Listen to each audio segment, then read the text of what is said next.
지난 4월 9일 날 춘천 남이섬에서 동남아 그리고 아프리카 이슬람권 안에서 오신 그런 그 외교관들과 그 가족들이 함께 모여서 소고기 바베큐 행사를 했습니다.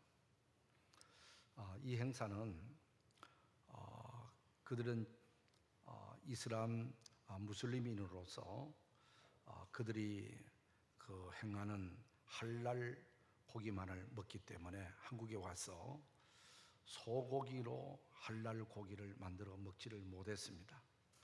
그래서 그날 소고기로 할랄 고기를 만들어 먹는 시식 행사였는데, 이들은 아무나 고기를 먹지 않고 그 할랄, 그러니까 그들의 말로서는 다비하라는 식으로 소를 잡아야 된다는 거예요.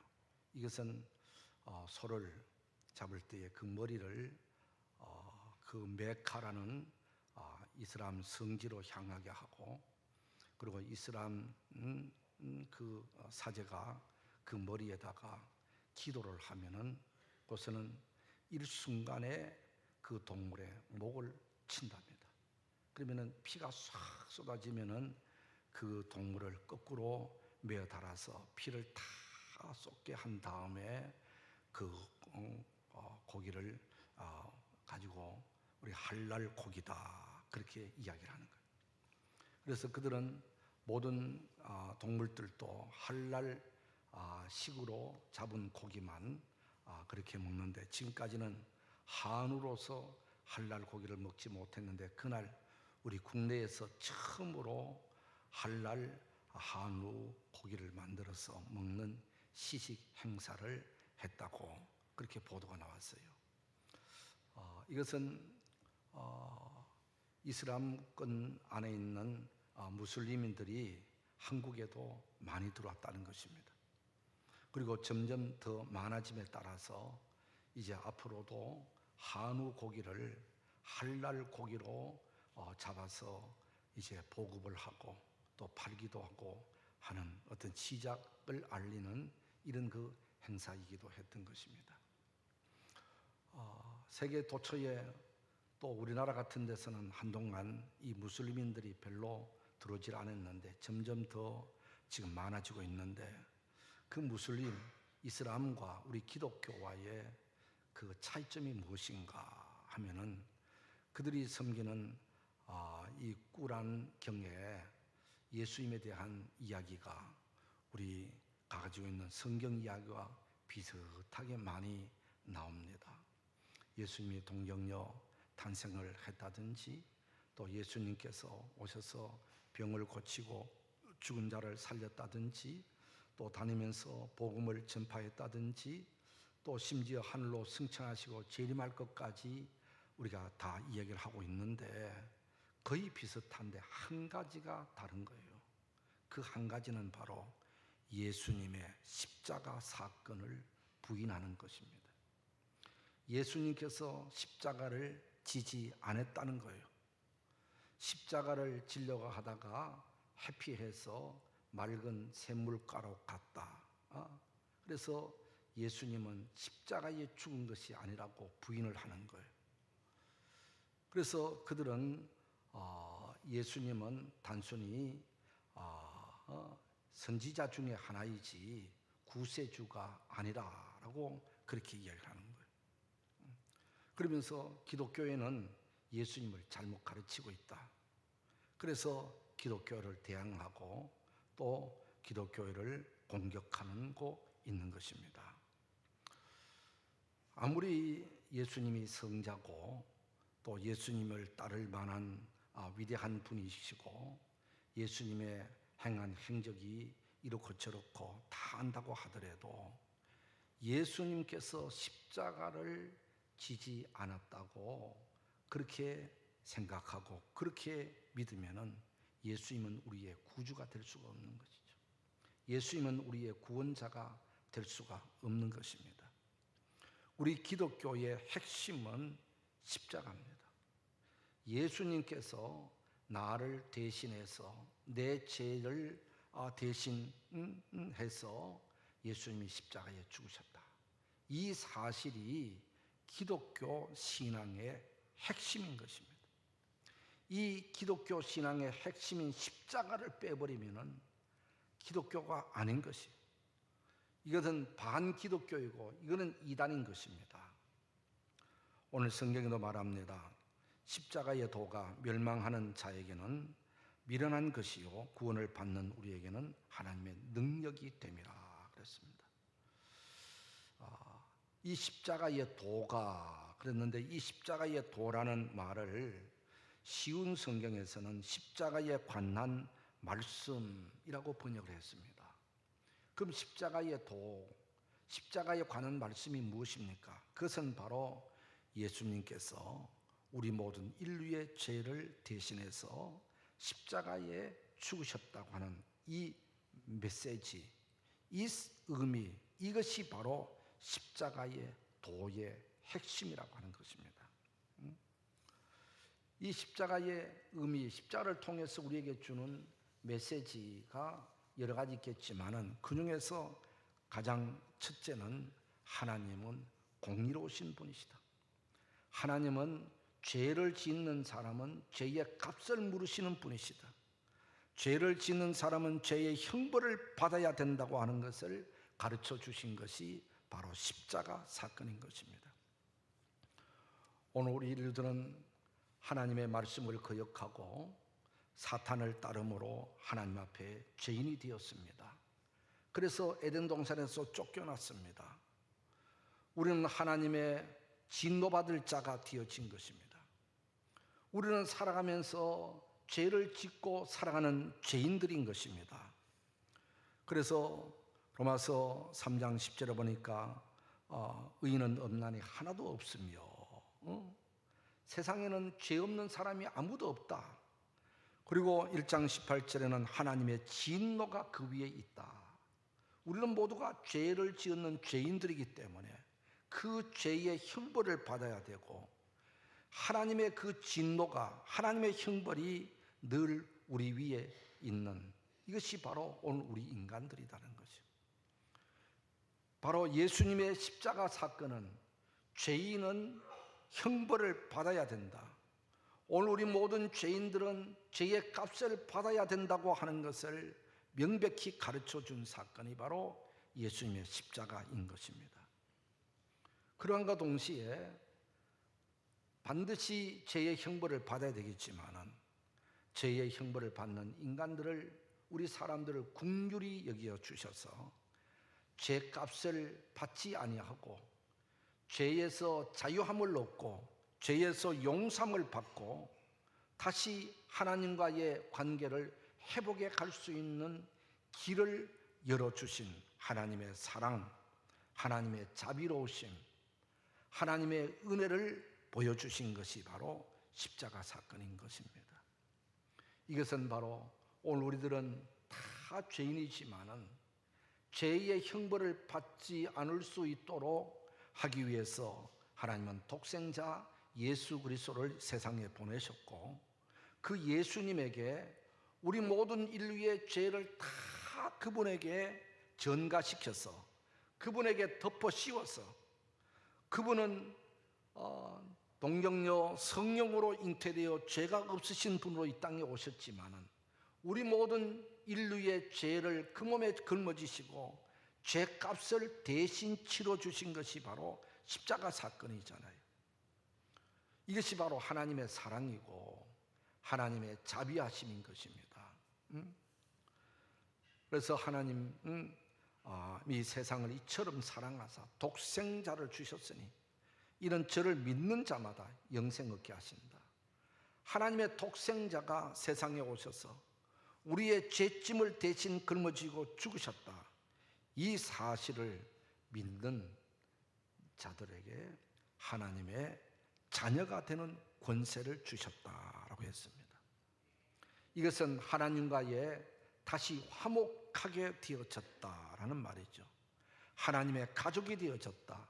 하나님과 서로 사랑을 나눌 수 있는, 하나님과 교제할 수 있는 관계로 회복되어졌다라고 하는 것입니다. 그렇습니다.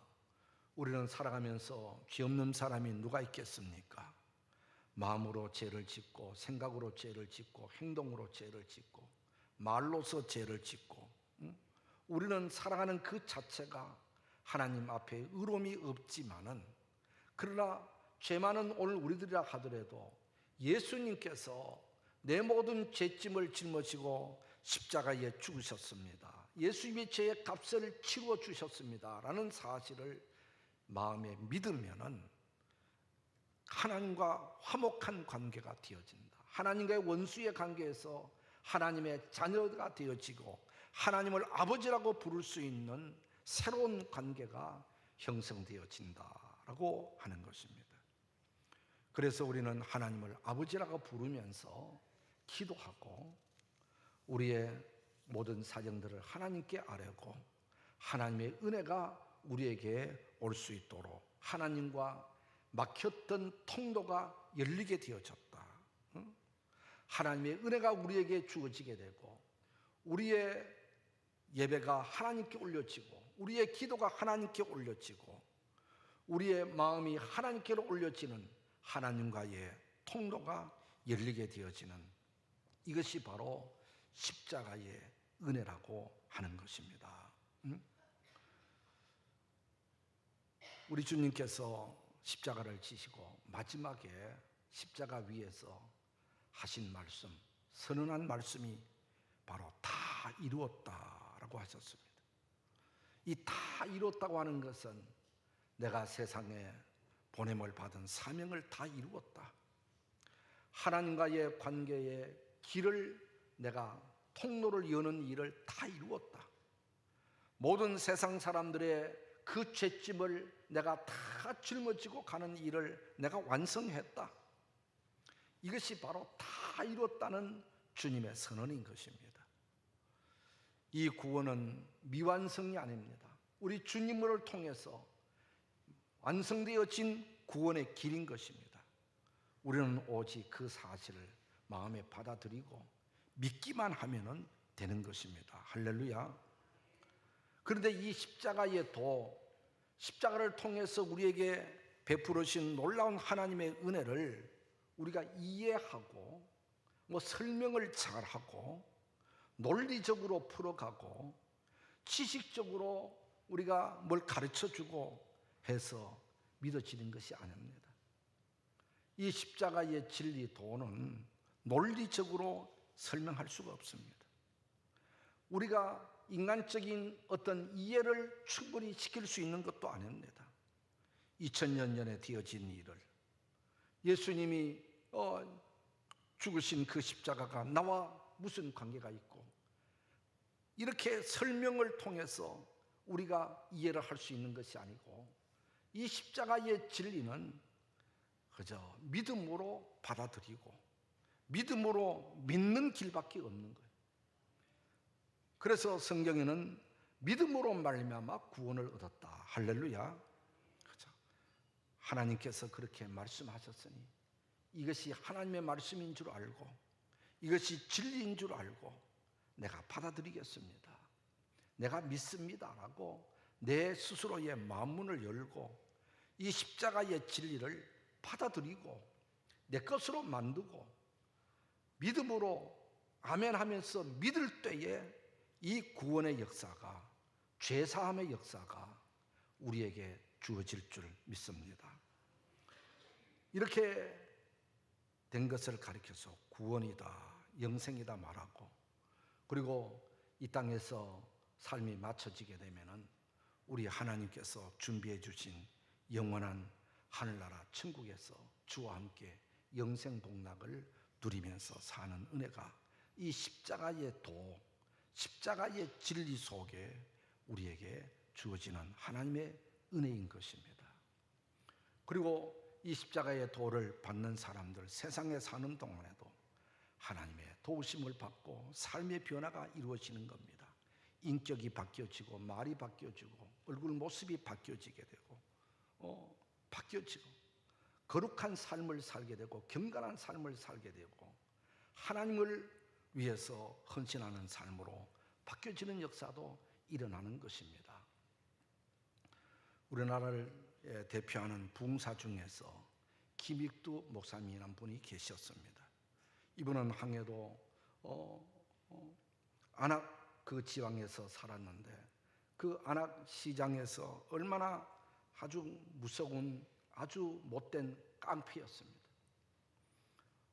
그분의 책에 보면은 그럴 때에 장날이 되어서 동네 사람들이 안악시장에 장터에 가려고 하면은 장가는 길에다 번듯이 누워가지고 그 사람을 김익두 피해가면은 피해간다고 무시한다고 때려주고 넘어가면은 넘어간다고 때려주고 그날 장가면서 시장 가서 김익두 만나기만 하면은 어떤 해를 당하든지 해를 당했다는 거예요. 그래서 오죽하면은 그때 사람들이 시장 가면서 선언당에다가 돌을 던지면서 김익두 안 만나게 해주소 그렇게 빌고 갔다는 거예요. 이런 그 깡패 중에 깡패 개망나이 김익두가 한 번은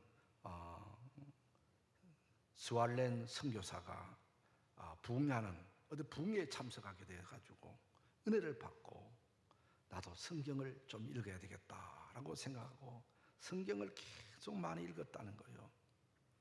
그렇게 성경을 계속 읽는데 그의 친구들이 와서 같이 술 먹으러 가자라고 그렇게 부르러 왔을 때 이분이 나는 요즘 약 먹느라고 술 못 먹어. 무슨 약을 먹는데 나는 신약과 구약을 먹어 하면서 술을 안 먹었다는 거예요. 그리고 성경을 읽다가 갈라디아 2장 20절 내가 그리스도와 함께 십자가에 못 박혔나니 이제는 내가 사는 것이 아니요 내 안에서 그리스도께서 사신 것이다 라는 이 말씀에 도전을 받고 내가 죽어야 그리스도가 사는구나 라는 것을 그렇게 생각하고 그는 주변 아는 사람들 앞에 김익두 사망이라고 부고장을 다 냈다지요.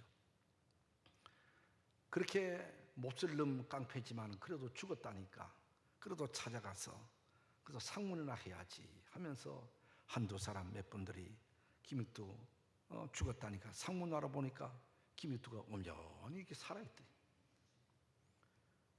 이 사람 저 사람 많이 모인 가운데서 그랬다는 거예요. 그런데 왜 살아놓고 부고장을 냈냐 그랬더니 옛날 김익두는 죽었어. 이제 내 안에서 그리스도가 사는 거야. 나는 이제는 예수 믿고 예수님과 새롭게 거듭난 삶을 살기 위해서 내가 이렇게 했다고 그렇게 이야기를 하니까 많은 사람들이 감동을 받고 함께 예수 믿는 분들이 많았다고 하는 그런 그 이야기가 있습니다. 그렇습니다. 살아계신 주님이 내 안에 오시고 우리가 주님이 나를 주장해 주게 되면 내 삶이 달라지는 것입니다. 내 인생이 달라지는 것입니다. 이것이 바로 십자가의 은혜고 십자가의 능력인 것을 우리가 인정하고 오늘 우리들도 예수 믿고 우리가 삶이 달라지고 영적으로 복을 받고 영원한 하나님 나라를 소망 삼고 살아가게 되어진 그 자체를 우리가 감사히 여기며 날마다 하나님 중심으로 살아가는 우리가 되어야 될 줄로 믿습니다. 찬송가 144장 찬양하면서 우리 성찬으로 나가도록 하겠습니다.